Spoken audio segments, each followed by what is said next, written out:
So, good morning, Nancy. Good morning, Olivia. Good to see you back. Same here.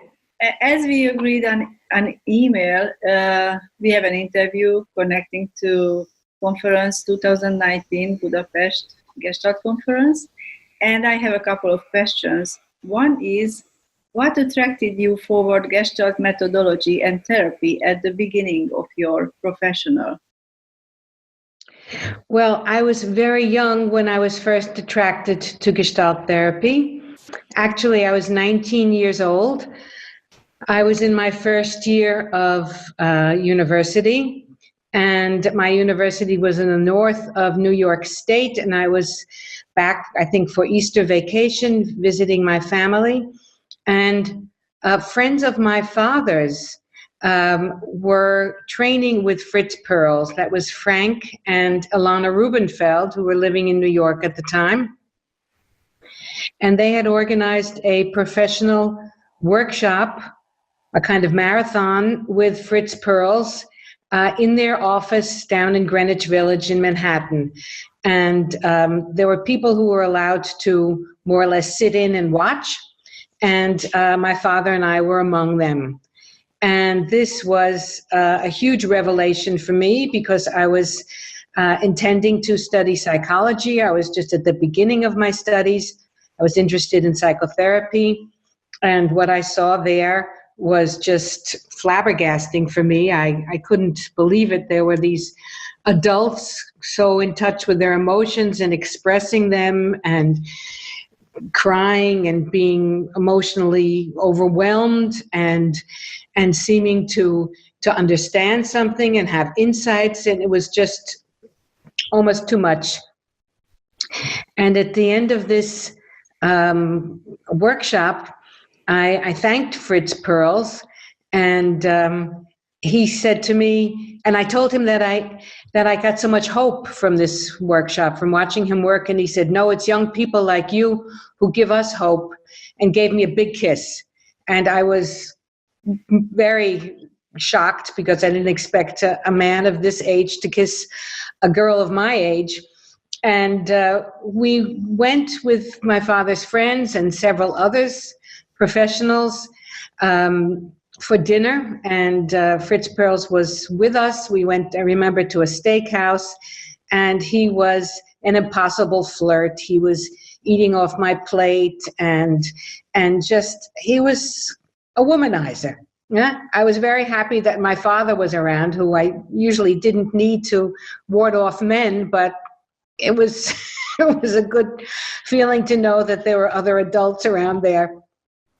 But I was fascinated by Gestalt therapy, and I started to slowly read about it and become acquainted with it. And I knew then, this is the track I want to go. Oh, it was a huge attraction. So was it a real kiss? I'm afraid it was. Oh, I'm afraid it was. And it was years later. It was years later that I met Laura Perls at the suggestion of Ilana Rubenfeld. I was living in Austria at the time with my first husband, who was Austrian. We were in New York for vacation, and I had been in training with her when I was in at the New School for Social Research, getting my master's from 73 to 74. I did training with Ilana. And she says, why don't you go meet Laura Perls? She would love to speak German with you, and she trains Gestalt therapists in the summertime when she goes to Europe. She spends every summer there. Give her a call. And we did. And she was very hospitable and welcoming. We went to visit her in her apartment, and she gave us some reprints of articles she had printed and 2 books in which she had published chapters. And we stayed in contact with her. And then for several years, we invited her in the summertime to conduct a workshop in Austria. Mm-hmm. And she came, and we were in good contact with her, and I'd visit her when we were in New York. And up till she died, about a year before she died, I wasn't getting any answers when I called or wrote. And I reconstructed that time later with her daughter Renata and realized she was ill and wasn't responding. Mm-hmm. So Yeah. that's your emotional connection with Laura, because as I become to know, it was the occasion when you came to Budapest to make a presentation about your book. Yes, it was several years ago that Renata Pearls gave me Laura's notebooks and other unpublished manuscripts and materials, and an interview that Daniel Rosenblatt had conducted with her, and that which had never been published before in English, although it was conducted in English. And I transcribed all this and annotated it and wrote a long introduction to it.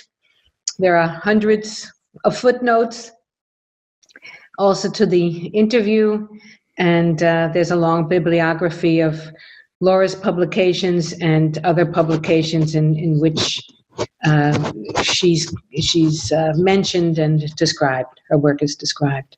Mm-hmm.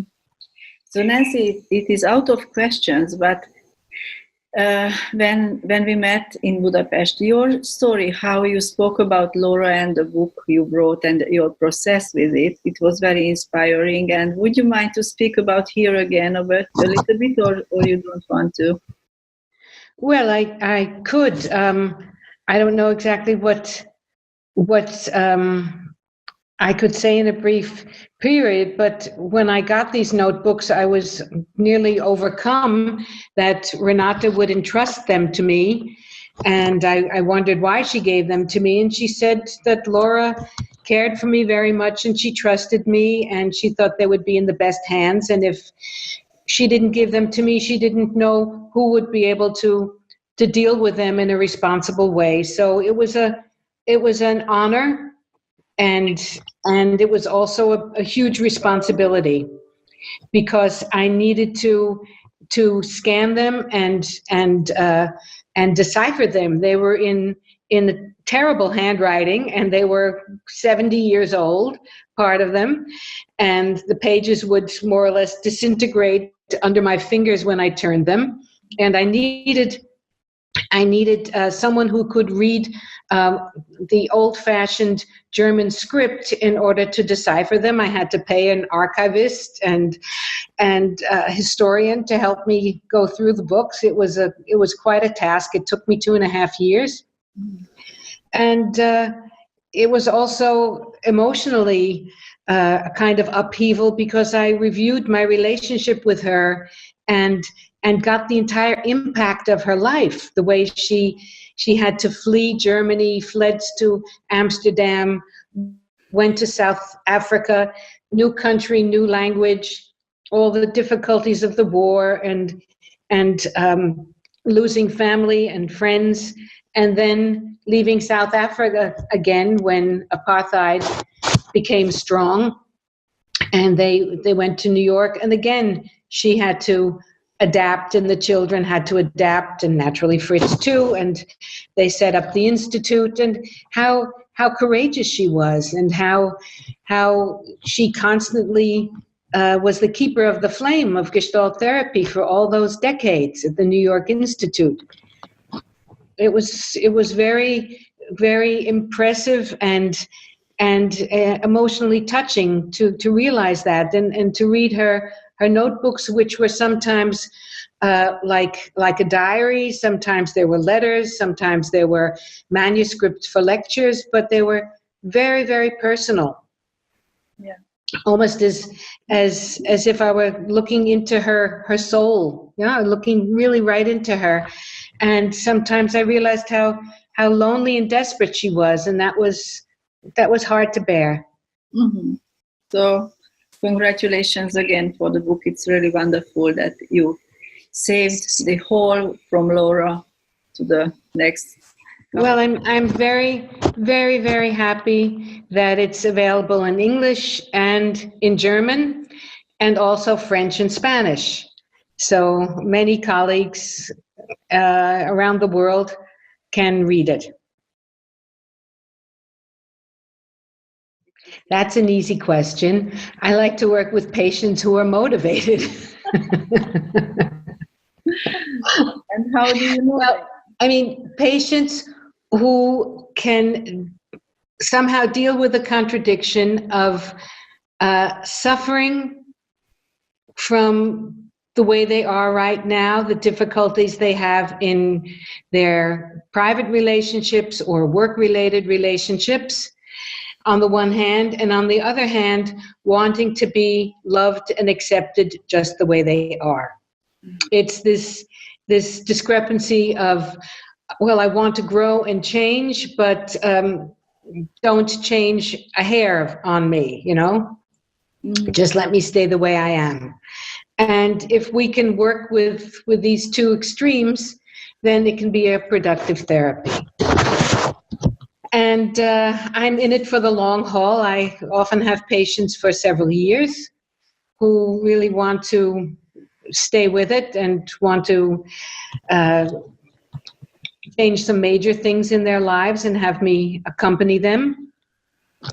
The kind of patients I don't work with are patients who abuse different substances like drugs or alcohol. I don't work well with this population. I wasn't trained for it. And these therapies just don't work for me. I realize my own limitations here, and I recommend them to several colleagues, mostly in the Gestalt community, whom I know who are trained and have a lot of experience here and work well with them. Mm-hmm. Yeah. Yeah, it sounds great that you have a high awareness with this part. Well, learning by doing. I realize that if I'm not working well with a population, then I have to realize why. And I've had bad experiences working with people who have hidden substance abuse from me. I didn't know about it, and very much later on, I was aware of it, and then I realized why we weren't working well with each other. Yeah, I understand. And you also work as a supervisor, as I know. Yes. What about supervisees? Is there any difference, or if somebody comes from the professional field, then there is not such differences than in patient work? Well, it's different. You mean if they're working with people, for example, with substance abuse? That's different because it's on a different level. And I'm working with, well, a kind of parallel process. They're usually showing in supervision the difficulties that they're having with the patient, but either with me or with the supervision group. So it's kind of on a meta level, and that's easier. Oops, you're gone. Oops. I see you. There you are. You were gone for a second. It's on a meta level, so that's easier for me to work with all kinds of difficulties, especially in a group where there are different points of view, and usually there are one or two participants who have experience in drug or alcohol abuse. Maybe on a private level that I kind of live in two worlds. I live in Austria, but I'm American. My native language is English, but I'm living in a German-speaking country, and I live in two languages and two cultures. And maybe to understand a little bit where I've come from, to know that, and to know a little bit about how I got to Gestalt therapy. They can also know that I enjoy teaching in different countries, and I've been doing that for many years. On a, let's say, keeping it on a low flame, because I'm still very active in my private practice, so I'm not traveling all the time, but I like it very much. I enjoy it. Right now I'm working with supervisees or trainees in Hungary, in Slovakia, in Czech Republic, and will be in Italy and France in the next years. And I like that a lot. Yeah, sounds very good, wonderful. I'd also like them to know, this is the other very major point, about my publications, because this will probably be my lasting community contribution, my lasting contribution to Gestalt therapy, because I hope that my books will outlive me. For sure, yes. Yeah. You also said Yeah. I co-edited Creative License, The Art of Gestalt Therapy with Margarita Spanuola Lob. That's in 4 languages, and Timeless Experience is in 4 languages, about Laura Pearl's unpublished works. And I also wrote an autobiographical novel which describes very much my experience as an American in post-World War II Austria for the last 40 years. And that can give a lot of insight into the development Austria's taken also politically, and as far as xenophobia goes and anti-Semitism goes. And that's a book called Case Unclosable. And I wrote it in English, and it's also been translated into German. Well, the EAGT is an organization that's been very significant for me for the past 20 years.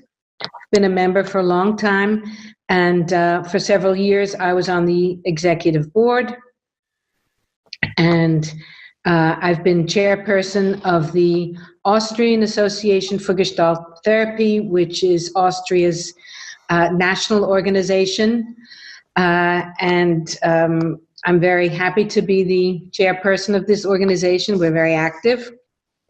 And up till now, I've presented at EAGT conferences. I've given lectures, or I've presented a book, or I've been on a panel, or I've moderated a panel, but I've never been asked to give a keynote speech. So your invitation surprised me and delighted me. And I said, okay, I will take on this challenge. Wow, we are very waiting to hear you. Yeah, and years ago for the book Creative License, I translated Ludwig Frambach's article on Salomo Friedländer from German into English. Mm-hmm. And that was, I think, the most difficult translation I ever did. I'm not a professional translator. I really did it with a lot of sweat and tears. And it was very difficult for me because I didn't really understand Friedländer and hadn't read anything by him. So this was really my introduction to Friedländer, and I found it very interesting. I was very interested that Fritz Perls was so fascinated by him. So this was my background, and it's also very important material for the lecture I'd like to give in Budapest next September. Yeah, what else would I like to say about this? Yeah, since I'm not that familiar with Friedländer's writings, I'm always happy to have a lot of time to prepare. So I'm happy that there's a long period of time for me to develop my thoughts and prepare this lecture, because it's unfamiliar territory for me. No. But as always, whenever I prepare something with which I'm unfamiliar, I learn the most. It sounds wonderful, because really your background with Fritz Perls and Friedländer really helps a lot in this topic in the conference. I hope so. Very much. It's we didn't know about this when we invited you, but it's wonderful to hear. So you asked about my professional plans for the next year. So besides continuing in private practice and preparing for this keynote speech, I'm putting together a cluster of articles for the last issue of Gestalt Review in the year 2018 about the relationship between Gestalt therapy and so-called neo-phenomenology, according to Hermann Schmitz, a German philosopher. And I find these two schools of thought very incompatible, and there are several articles by Gestalt therapists and a philosopher which deal with this question, and I hope that this is interesting because it's a topic of much debate in the German-speaking world, and I would like the English-speaking world to be able to understand this because I think it's very relevant for our discourse. Yeah, I'll be giving a keynote speech and doing a pre-conference workshop at the Czech and Slovakian joint conference in April in Mikulov, and I'm preparing for that. And yeah, that's about all. Wow. That's a lot. Yeah, it's a lot and really precious and wonderful. Well, first I would say that my work with patients is the most important connection to the fertile void. Just how I work with them and how we approach certain difficulties that they're having and critical situations. But I also understood your question to be what is a highlight for me in my professional career, and these are my teachers and very memorable moments with patients, and what I've learned from students and what I learned from supervisees, and the precious contacts I have with my colleagues in intervision.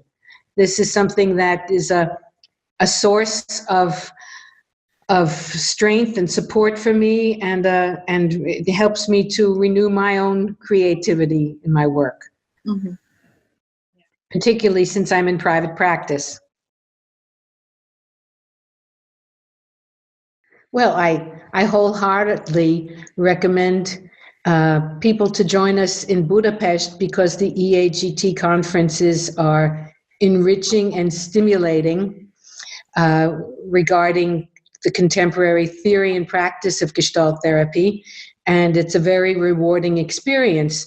You can meet people, for example, whose publications you've read. You can debate with people who have different views. You can experience workshops with people you've wanted to meet and wanted to get to know their approach. There are wonderful chances for mutual exchanges, and this is a very, very unique opportunity to do it. And I think one huge boost is the fact that this next conference is going to be in Budapest, which is a wonderful city.